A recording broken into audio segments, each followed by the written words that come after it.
Good morning बच्चों। आज की हिस्ट्री की क्लास शुरू करने से पहले बच्चों आपको दो बातें बतानी है। एक तो ये कि पहले तो आपको ये वीडियो पूरा देखना है, ठीक है, कंप्लीट वीडियो आप देखोगे। उसके बाद जितना भी मैं आपको पढ़ा रही हूँ उसमें से हर एक पेज से बच्चों आपको 10 क्वेश्चन निकालने हैं। जैसे मैंने पेज नंबर 8 पढ़ा दिया, फिर पेज नंबर 9 पढ़ा दिया, फिर पेज नंबर 10 पढ़ा दिया, तो आपको पेज नंबर 8 से भी 10 क्वेश्चन निकालने हैं, पेज नंबर 9 से भी 10 क्वेश्चन और पेज नंबर 10 से भी 10 क्वेश्चन निकालने हैं। और वो आपको अपनी फेयर कॉपी में करना है, एसएसटी की कॉपी में करना है। देन उसके बाद आप अपना बुक वर्क फिल करोगे। बुक वर्क में जितने भी शॉर्ट क्वेश्चन आंसर है वो आप इसमें कर लोगे, ठीक है। तो शुरू करते हैं आज का चैप्टर जो है हमारा उपनिवेशवाद तथा जनजातीय समाज। देखो, इससे पहले मैं आपको पढ़ा चुकी हूँ ग्रामीण जीवन और समाज, और उससे भी पहले हम पढ़ चुके हैं ब्रिटिश साम्राज्य का विकास, कि ब्रिटिश साम्राज्य का विकास कैसे हुआ था, उसने कैसे कैसे हमारे महाद्वीपों पर और उपमहाद्वीपों पर भी अपना साम्राज्य स्थापित करना शुरू कर दिया था। उसके बाद जो चैप्टर आया था हमारा ग्रामीण जीवन और समाज, उसमें बच्चों ब्रिटिशों की वजह से हमारे जो किसान हैं और हमारे जो मजदूर थे उनकी दशा जो थी बच्चों बहुत ही दयनीय हो गई थी, उनकी स्थिति बहुत ही खराब हो गई थी। और आज है बच्चों हमारा जनजातियों के बारे, उनकी संस्कृति हम पढ़ेंगे, उनका आर्थिक और सामाजिक जो जीवन है उनके बारे में हम जानेंगे। देखो बच्चों, जनजातीय जो समाज है, जो जनजातियों की जो संख्या है बच्चों, वो अलग अलग जगह पे अलग अलग है, मतलब भिन्न भिन्न स्थानों पर अलग रही है। कैसे रही है? जैसे जो उत्तर पूर्वी जो भारत है बच्चों, जिसमें हमारा आ जाता है अरुणाचल प्रदेश, मेघालय, मिजोरम, नागालैंड, यहाँ पर पूरे भारत की करीबन 90% जो जनसंख्या है जनजातियों की वो सिर्फ इन्हीं राज्यों में रहती है बच्चों। और उसके बाद जो मध्य भारत है वहाँ 10% ही रहती है, मतलब 10% जो जनसंख्या है जनजातीय समाज की वो मध्य भारत में कहाँ पे रहती है, ओनली 10% ही रहती है। उसके बाद है बच्चों जो हमारा आंध्र प्रदेश और कर्नाटक जो राज्य है वहां पर तो इससे भी कम संख्या में जनजातीय लोग रहते हैं। सबसे अधिक बहुसंख्यक जनजाति बच्चों गोंड जनजाति है, जो लगभग 90 लाख के करीब ये इनकी संख्या है। और उसके बाद है भील, जिसकी 75 लाख के करीबन संख्या है, जनसंख्या जिनकी है वो 75 लाख के करीब है बच्चों। और जो भील जनजाति है वो लगभग 50 लाख के करीब है। और जो मिजो जनजाति है वो 22 लाख के करीब है। आज हम उनकी जीवन शैली कैसी है, जनजातीय समाज की संस्कृति और अर्थव्यवस्था के बारे में जाने के समूह देखो कुछ निश्चित विशेषताओं के आधार पर जनजाति के रूप में नामांकित किया गया है। मतलब किसी एक विशेष क्षेत्र में रहने वाले हैं और उनको कुछ विशेष विशेषताएं, उनकी सुविधाएं जो उनको मिलती हैं उनके आधार पर उनको जनजातीय करार दे दिया जाता है। इन विशेषताओं में आता है उनकी भाषा, उनकी सामाजिक समुदाय और धार्मिक संबंध भी होते हैं, उनकी प्रथाएं और आर्थिक स्वरूप, ये सारे उनके मायने रखते हैं। क्या उनको जनजातीय बनाना और एक नॉर्मल जो आपके क्या कहते हैं स्थलीय इलाके में रहने वाले को, ठीक है। और ये जनजातियां बच्चों विभिन्न उपभाषाएं बोलती हैं जो अधिकांशतः प्राथमिक प्रकृति की है। ये जो जनजातियां थी बच्चों वो ज्यादातर जो जनजाति थी वो हिंदू धर्म को मानती थी, हिंदू धर्म का पालन बहुत अच्छे से वो करती थी। और कुछ ऐसी प्रथाएं थी जो साधारण लोगों के लिए विचित्र होती थी, लेकिन जनजातियां जो थी बच्चों वो इनका निर्वाह उत्साह से करती थी। जनजातीय बच्चों मुख्यतः घने जंगल और पहाड़ों पर निवास करती है। कहाँ निवास करती है? या तो जंगलों में या पहाड़ों पर। इनकी सामान्यतः देश के अन्य भागों तक पहुंच नहीं होती है बच्चों। इनके जो जनजातीय जो समाज है वो बाकी समाज से, बाकी देश से कटा हुआ रहता है, वो उनसे अलग रहता है। और लोहे के जो इनका जनजातीय जो समाज है बच्चों वो काफी हद तक कुछ वस्तुओं पर निर्भर करता है, जैसे नमक, लोहे के उपकरण आदि छोड़कर ये आत्मनिर्भर होते हैं। इन वस्तुओं को ये बाहरी क्षेत्र से बहुत कम स्रोतों के माध्यम से प्राप्त करते हैं, अपितु ये अपने आप से ही, अपने आसपास के वातावरण से ही सारी अपनी जरूरतें, जो आर्थिक जरूरतें हैं वो पूरी कर लेते हैं। ये बच्चों गाय, भैंस, भेड़, बकरी आदि भी पालते हैं। इनके पास बच्चों हथियार भी होते हैं, जिनमें ज्यादा नहीं, जो ये वाले हथियार नहीं, जो बंदूक वगैरह वो नहीं होते बच्चों। उनके पास लाठी, भाले और जो तीर होते हैं, ये तीर कमान, यही धनुष, ये सारे इनके हथियार होते हैं और वो उनको अपनी रक्षा करने के लिए उनको रखते हैं।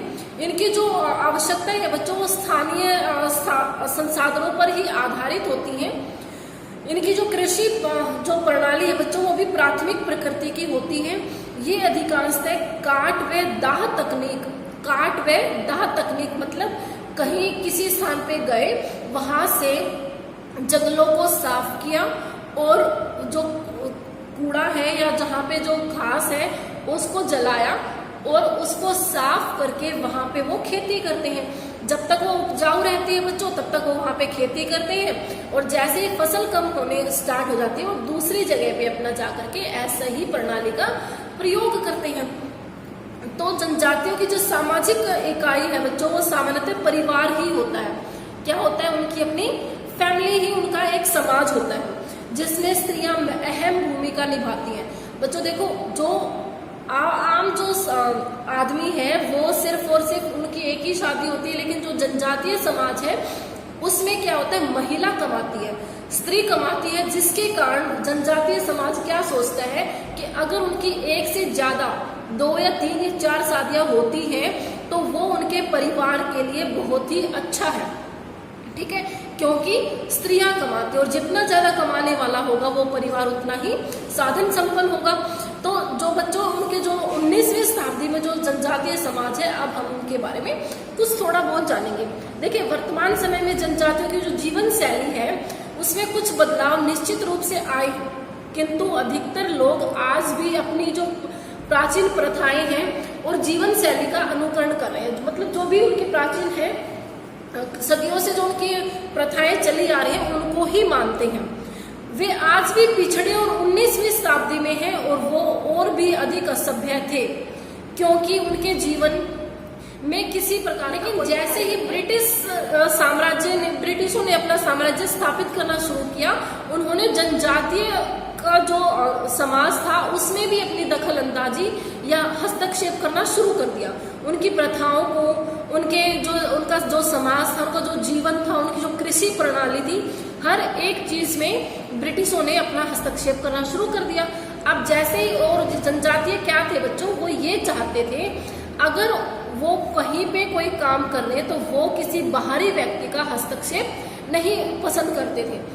लेकिन ब्रिटिशों ने क्या किया, उनके निजी जीवन में भी हस्तक्षेप करना शुरू कर दिया, जिसके कारण जनजातीय समाज ने क्या किया, उनका बहिष्कार करना शुरू कर दिया और उनके तरफ उनका विरोध करना शुरू कर दिया और एक विद्रोह की भावना उनमें पनप उठी। तो जनजातीय अर्थव्यवस्था में बच्चों परिवर्तन कैसे आए वो थोड़ा सा हम देख लेते हैं। जनजातीय जो अन्य लोगों से अलग थी, उनकी अर्थव्यवस्था आत्मनिर्भर थी, इसलिए उन्हें अपने जीवन में किसी प्रकार के हस्तक्षेप का विरोध किया कि मतलब कोई भी उनके आर्थिक जीवन में या सामाजिक जीवन में किसी भी उनके जो निजी उनका जीवन था उसमें हस्तक्षेप उनको पसंद नहीं था। बच्चों, वे अपनी जीविका के लिए कृषि करते थे और वन उत्पाद और खनिजों पर ही निर्भर रहते थे।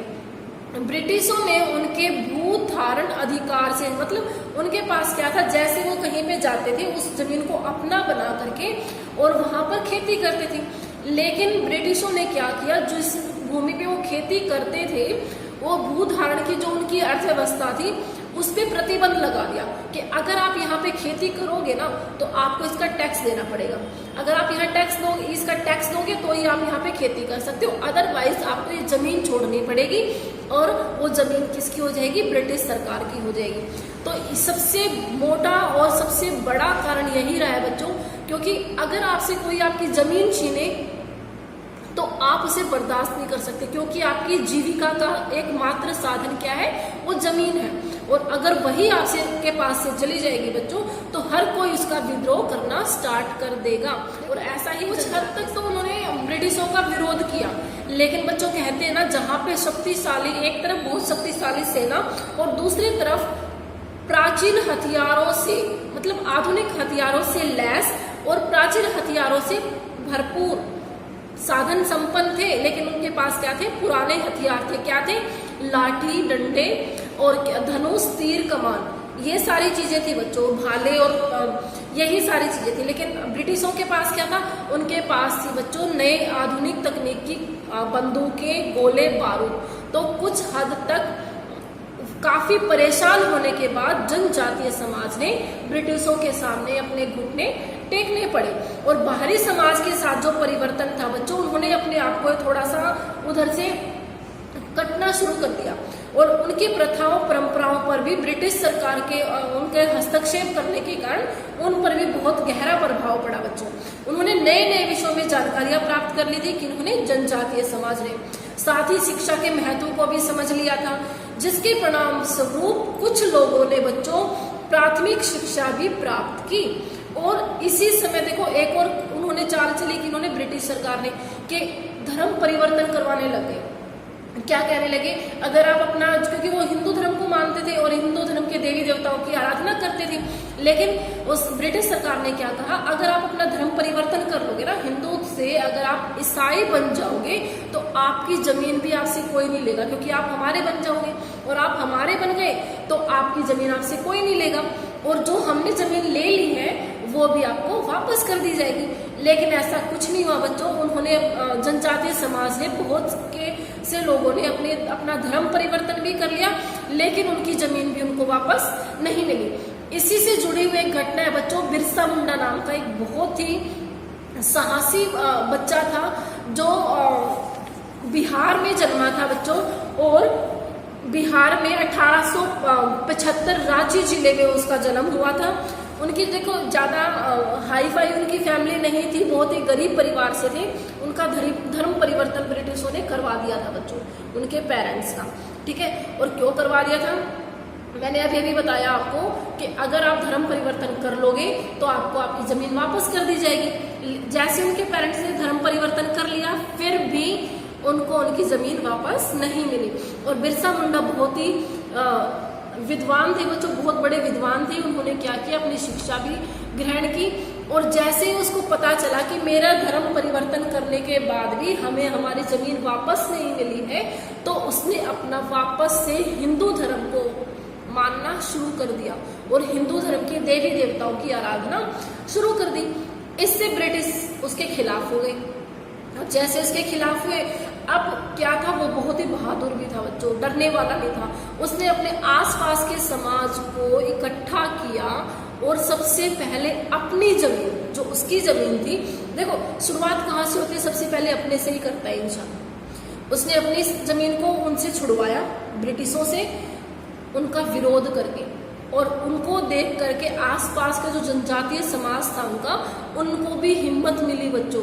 जैसे अब चीन के साथ हमारा भारत जैसे व्यवहार कर रहा है, इसको देख करके बाकी जो देश है, हमारे आसपास की जो कंट्री है, उनको भी हिम्मत मिल रही है कि अगर चीन को दबाया जाएगा तो चीन जरूर दबेगा, है ना। और जब तक वो अपनी आपकी जमीन हड़प रहा है, उसको हड़पने दे रहे थे। जब तक हड़पने दे रहे थे तब तक उसको कोई कुछ नहीं बोल रहा था, तब तक चीन आगे बढ़ता जा रहा था। लेकिन अब अगर उसके ऊपर प्रतिबंध लगा दिया है तो चीन पीछे हटने को मजबूर हो गया। सेम ऐसे बच्चों बिरसा मुंडा ने किया था। उसने ब्रिटिशों से अपनी जमीन ली। अब उसके दिमाग में एक और बात आ गई कि जब मेरी जमीन मुझे वापस मिल सकती है तो मैं बाकी जो समाज है उसका भी उद्धार करने का मेरा एक लक्ष्य बना लिया था उसने अपना। तो बाकी समाज का कल्याण करने के लिए उसने, बिरसा मुंडा समझ चुका था बच्चों कि अगर सरकार से अपना हक लेना है तो हथियार उठाना पड़ेगा, ठीक है। इसलिए उसने लोगों को संगठित किया और ब्रिटिश अधिकारियों और अन्य बिचौलियों को खदेड़ने के लिए क्या कर लिया, कई अवसरों पर विरोध भी किया, विद्रोह कर डाला कई जगहों पर। और बच्चों इसी बीच उनका जो आंदोलन था वो लोकप्रिय हो गया और वो लोग उसे एक देवता के रूप में पूजने लगे। और ये बात ब्रिटिशों को रास नहीं आई। अब रास नहीं आई तो उन्होंने क्या किया, उसको उठा करके जेल में बंद कर दिया। कब किया था बच्चों? 3 फरवरी 1900 ईस्वी में बिरसा मुंडा को उठा करके जेल में बंद कर दिया, क्योंकि उनके पास एक यही रास्ता था, अगर बिरसा मुंडा को बाहर छोड़ देते तो वो अपने सारे जनजातीय समाज की जमीन छुड़वा भी लेता और उनको उनके चंगुल से आजाद भी करवा देता। अब जब जेल के अंदर वो उनको डायरेक्ट मार भी नहीं सकते थे बिरसा मुंडा को, अगर वो डायरेक्ट मार देते तो बाकी जनजातीय समाज उनके खिलाफ हो जाता और बहुत बड़ा जन आंदोलन वो छेड़ सकते थे।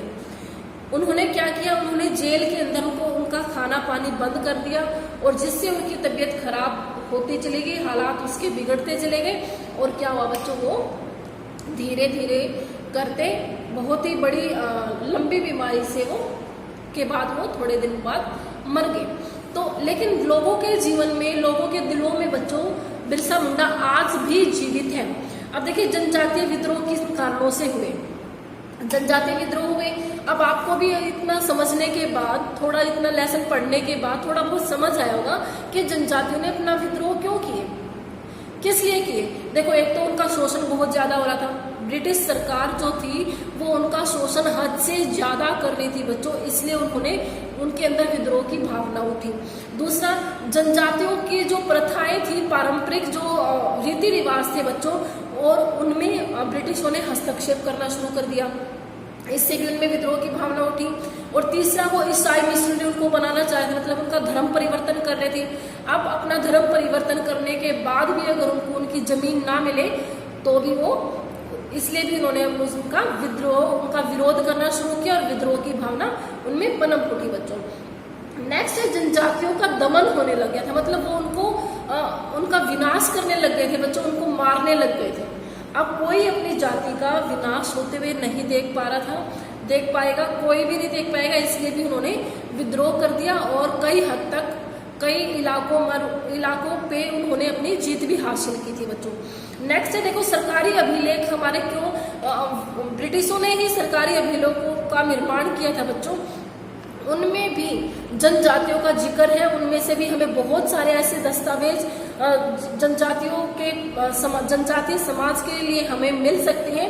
और जनजातीय विद्रोह की जो विशेषताएं थी बच्चों वो क्या थी, देखो जनजातीय विद्रोह हुआ लेकिन असफल क्यों रहा, क्यों असफल रहा, क्योंकि उनके पास एक तो आधुनिक हथियार नहीं थे, ठीक है, और आधुनिक हथियार, और वो उनकी लैंग्वेज भी अच्छे से नहीं समझ पा रहे थे।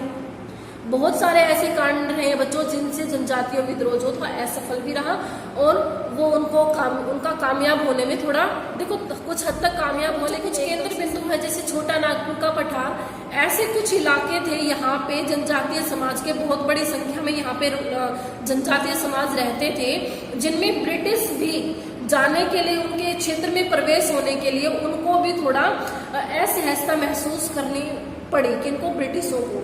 जैसे छोटा नागपुर में मुख्यतः क्या है, बिहार है, झारखंड है, छत्तीसगढ़, उड़ीसा, पश्चिम बंगाल, ऐसे कुछ भाग सम्मिलित है बच्चों।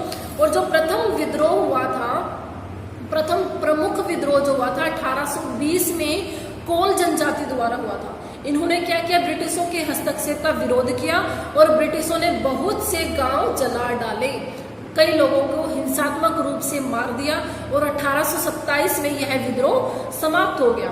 किंतु कोल विद्रोह के अवसर सदैव ढूंढते रहे।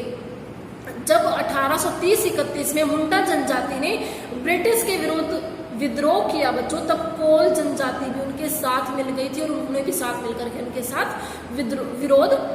विद्रोह में उनका साथ दिया, किनका, मुंडा जनजाति का। अब देखिए खोंड विद्रोह हुआ था बच्चों 1846 ईस्वी में और यह 3 वर्षों तक लगातार चलता रहा। ब्रिटिशों ने उनकी जमीन छीन ली थी और इसमें जबरदस्ती मजदूरों से काम भी करवाने लगे थे और उन पर भारी टैक्स भी लगाया था। और 1848 ईस्वी में इस विद्रोह को शांत कर दिया गया था। उसके बाद बच्चों सबसे बड़ा विद्रोह जो हुआ था वो हुआ था 1855 से 56 ईस्वी में संथालों द्वारा, जो स्थायी बंदोबस्त के दौरान भी एक बुक के अंतर्गत आता है।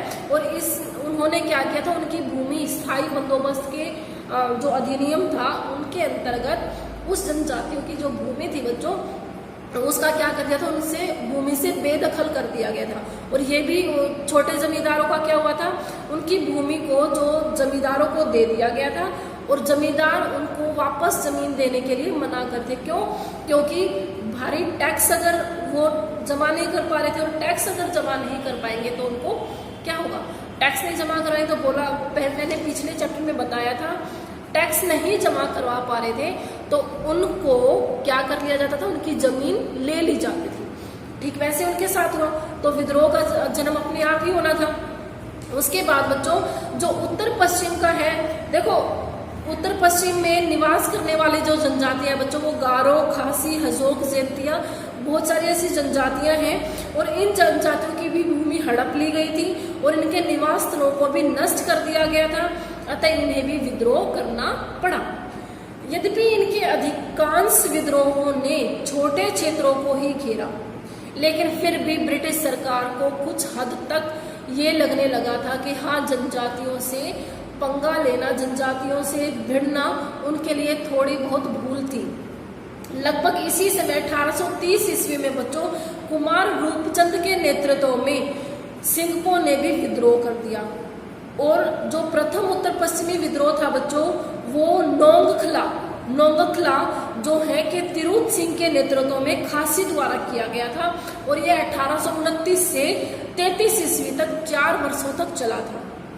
ठीक है, और देखो जो अन्य जनजातियां हैं, नागो, खंती, इन्होंने भी, गारो आदि जो जनजातियां हैं वो भी जो उन्होंने विद्रोह किया था सिंघपो ने, उनके साथ वो भी सम्मिलित हो गए थे।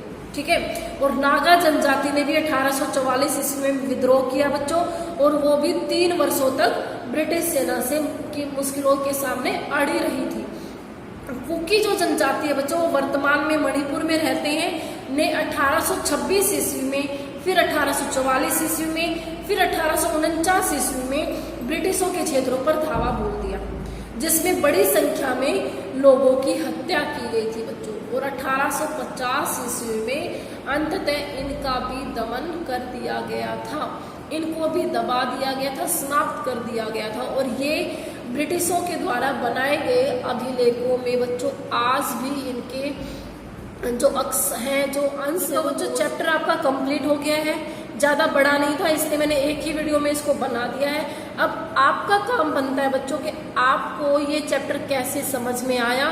अगर आपको अच्छे से समझ में आया तो प्लीज़ नीचे कमेंट बॉक्स में, इसी में वीडियो के नीचे जो कमेंट बॉक्स है उसमें आप मुझे कमेंट करके ज़रूर बताइएगा, और मेरी वीडियो को लाइक, शेयर एंड सब्सक्राइब जरूर करिएगा, ताकि जितने भी मैं वीडियो बनाती हूँ उनका नोटिफिकेशन आप तक सबसे पहले पहुँच सके। तब मिलते हैं अपनी नेक्स्ट वीडियो में, तब तक के लिए गुड बाय।